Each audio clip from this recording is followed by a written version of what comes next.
Nosso tema do Café Executivo de hoje é sobre economia solidária. Você sabe o que é?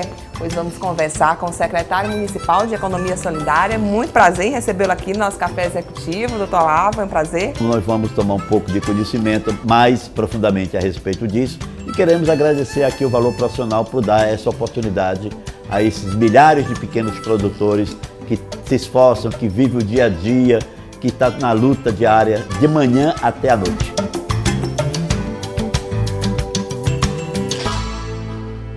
Então, doutor Olavo, vamos explicar para quem está nos assistindo o que é economia solidária. A economia solidária tem seus fundamentos básicos na mão de obra familiar. Isso significa o quê? Que a família se une, tem uma ideia, essa ideia eles começam a colocar em prática de nível bastante amadora, artesanal, e à medida que o produto vai ter no mercado, eles vão se consolidando, mas eles não se desagregam.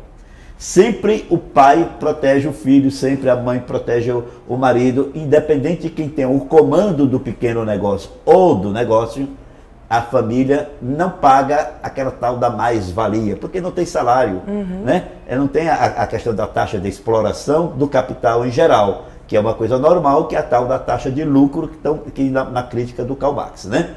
Então, à medida que a mão de obra é familiar, os seus valores de custo também são menores, né? E à medida que os valores de custo são menores, há mais facilidade de colocar o produto no mercado. Isso é um dos fundamentos. O outro fundamento que nós temos é que a mão de obra da economia solidária, as famílias se juntam para se tornarem grandes, fortes, né? Uma outra situação da economia solidária, da pequena produção no âmbito da economia solidária, é que precisa de pequeno capital. Você não precisa de grandes capitais para abrir um negócio. Uma lanchonete, um ateliê, um salão de beleza, uma tecelagem, um produto artesanal. Aí você não precisa muito dinheiro para negociar e para empreender essa situação. E à medida que eles vão se consolidando pelo design e pela qualidade do produto, eles vão mantendo esse nível de organização, às vezes até com medo de se expandirem. Acontece de fato essa situação, porque você está muito qualificado para ser um pequeno empreendedor. Quando você abre o leque e torna-se um grande, você tem essa possibilidade de perder o controle. E às vezes as pessoas têm interesse de ficar pequeno mesmo. Tem muita gente até critica, né? Por que você não cresce? Por que você não abre uma outra filial? Por que você não faz isso? E ele, não, eu quero continuar pequeno, porque nesse pequeno eu tenho controle, eu tenho condição de ser bom naquilo que eu faço. E às vezes é meio incompreensível para algumas pessoas achar que isso, como é que pode? Todo mundo tem que ser grande? Será que é necessário isso é verdade. mesmo? Aqui em Teresina tem um caso clássico. Nós vamos preservar as identidades para não ter problema no futuro. Tinha uma padaria, uma lanchonete ali perto da Praça Pedro II, que tinha um pão excelente. Era exclusividade dele. A receita era da família. E eles só produziam tantos pães durante aquele dia. Não adianta você querer pressionar para que saísse outras fornadas. Não, a gente terminou a nossa produção. São 200 pães, digamos assim, hipóteses, né? Os privilegiados só eram aqueles 200. São aqueles 200, né? À medida que a família foi tomando outro nível de conhecimento, foi adquirindo curso superior, foi se casando, abrindo outras famílias, ele simplesmente disse, agora está encerrada a minha panificadora. Ele simplesmente não industrializou a sua produção, o seu conhecimento, não colocou na prateleira do supermercado, porque disse, eu não preciso mais, a família está criada, então agora eu estou aposentado, já estou idoso, aquela coisa. Até soube que eu tenho um membro da família que está com esse negócio hoje, o que é muito bom, porque é uma identidade cultural muito forte na cidade de Teresina. Isso acontece também, mas não é a prática geral, não. Normalmente, a pequena unidade, quando se reproduz, a própria família também pode ter o controle dessas unidades de produção no seio da própria família. Não, uma coisa não elimina a outra, não. Dentro desse conceito que a gente acabou de esclarecer, ela foi criada e hoje em dia o principal objetivo, a principal ações da Secretaria da Economia Solidária. Foi sendo criado os centros de produção. Alguns centros de produção, os primeiros centros de produção foram criados, pensados e estabelecidos em grandes prédios públicos abandonados. O mercado lá do bairro Mocambinho, que estava abandonado e ocupado por outras famílias de forma bastante ruim, se transformou num centro público, um centro de produção. O mercado também do Saci era outro mercado que se transformou num outro centro de produção. O do Promorá era outro mercado abandonado que se transformou num centro de produção. Esse era o mote, transformar grandes equipamentos urbanos cujo investimento já estava amortizado em centros de produção. Então, o do Itararé. Então, vamos pegar um caso clássico que é o do Mocambinho, onde tem 40 pequenas fábricas instaladas dentro dos 4 galpões. Né? Se você pensa do Mocambinho e pensa mais, que existe 16 centros de produção funcionando, abrigando entre 40 e 14 pequenas fábricas, você faz um cálculo em média que tenha 20 fábricas pequenas em cada centro de produção. Em 16 você tem 320 pequenas fábricas nesse complexo de centros de produção. É bem verdade que alguns estão nesse momento com algumas lojas, porque a pessoa cresce, precisa aumentar a sua produção e aí ele sai. Mas aí você coloca 320 pequenos produtores nesse centro de produção. Você coloca aí 8 lavanderias comunitárias. Cada lavanderia tem em média 30 mulheres lavando diariamente. Você tem mais de 240. Você coloca aí o shopping da cidade, que tem 1.800 pequenas lojas. Aí você soma aí, já dá quase 2.500 unidades de produção.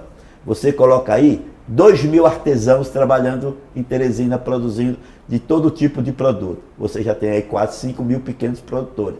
Você coloca aí uma carteira do Banco Popular, que é o antigo Fugel, hoje é que chama Banco Popular, tem uma carteira de 8.000 clientes, com um capital de 6 milhões de reais.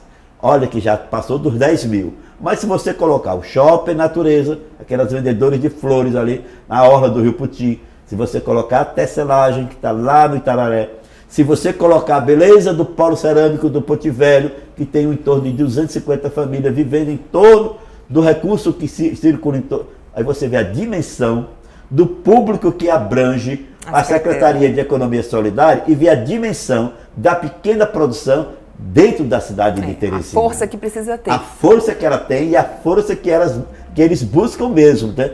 Tudo isso com pequenos capitais.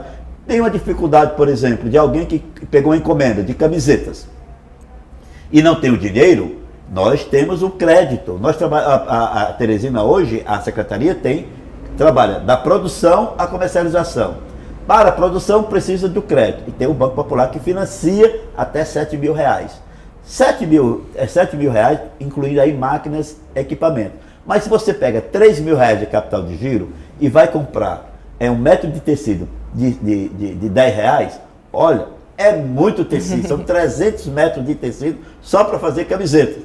Então, é gigante. Outra coisa importante, aí a gente já caminhando aqui para os nossos finalmente, mas assim, que eu acho interessante, é esse viés das pessoas acharem que tem condição de produzir. Isso tem modificado ao longo da nossa história, porque a gente percebia que tinha um medo de investir, a gente consumia muito produtos que vinham de fora, valorizava muito de fora, né? O que presta que veio do sul, esse daqui, às vezes até em cursos, é de fora, então se não for de fora não é bom. Não valorizava a prata da casa, mas hoje tem mudado esse perfil. As pessoas têm mostrado que tem competência, que tem experiência que já foram adquiridas no passado e que podem empreender e desenvolver seus produtos aqui, localmente, fomentando essa economia, como o senhor tem falado. Isso tem mudado a nossa realidade, não é verdade, secretário? Isso é verdade total.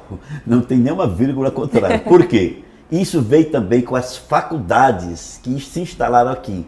Faculdades de design, faculdade de moda, faculdade de TI, tecnologia de informação, o acesso à internet. Essa questão deu uma revirada no mercado de Teresina, considerando que no âmbito da economia solidária, necessariamente, e é importante que você participe de um grupo, de uma associação, de uma cooperativa. E essas associações, pela legislação, têm mais acesso aos recursos públicos, né? Que são as tais organizações não governamentais. Em cima disso, se trabalha com muitos designers, né? Por exemplo, eu vou citar aqui, independente, eu sei que eu vou tomar liberdade, porque realmente é uma estrela. A Kalina Rameiro. Sim. Quem introduziu essa bijuteria de qualidade artesanal na cidade de Teresina foi exatamente a grande Kalina Rameiro, entendeu? Sim. Ela se dispôs de deixar a fábrica dela, a loja dela, de alta qualidade, produto de qualidade realmente internacional, produzido aqui em Teresina, para juntar-se a Biojoia, aquelas produtoras de sementes, né? A juntar a cerâmica do Poti, colocando a prata, a dar uma outra cara ao artesanato do Poti Velho, através da pintura adequada. Sempre valorizando o nosso. Sempre trabalhando na questão da identidade, inclusive aqueles boizinhos pequenininhos que você vê pendurado lá no Poti Velho, é uma ideia, um produto oriundo de um dos cursos de qualificação produzido pela Kalina Rameiro. Pois ótimo, fico muito feliz porque você fala com entusiasmo e entusiasmando todo mundo que está aí para empreender, para buscar mostrar o que tem de bom aqui da nossa terra, da nossa cidade. Aí deixa aí só uma mensagem para quem está nos assistindo lá, para visitar nossa secretaria, ver o que a gente tem lá a oferecer. Esse é o sonho da liberdade, né? Você ser dono do seu próprio negócio, grande ou pequeno negócio. Isso não significa que nós não compreendamos que também tem a questão do emprego, né? Que a responsabilidade social das grandes empresas não pode ser jogada só em cima do individual, do pequeno empreendedor, do desempregado, né? E cada grande empresa também tem a sua hipoteca social. Exato. Mas se você quer empreender, estamos lá na Campos Sales, número 1292, pertinho do Sebrae. Aquilo que não podemos viabilizar, nós remetemos para o Sebrae, remetemos para uma outra instituição de trabalhos correlato, como o Senai, como o Senac. Tem tantas outras instituições tão capazes, maravilhosas, atuando na cidade de Teresina e ao alcance de todos. Isso é que é importante, está ao alcance de todos. A Prefeitura de Teresina agradece essa oportunidade e você realmente é uma pessoa muito simpática, muito bonita, muito culta. Valeu. Muito obrigada. Obrigada, gente.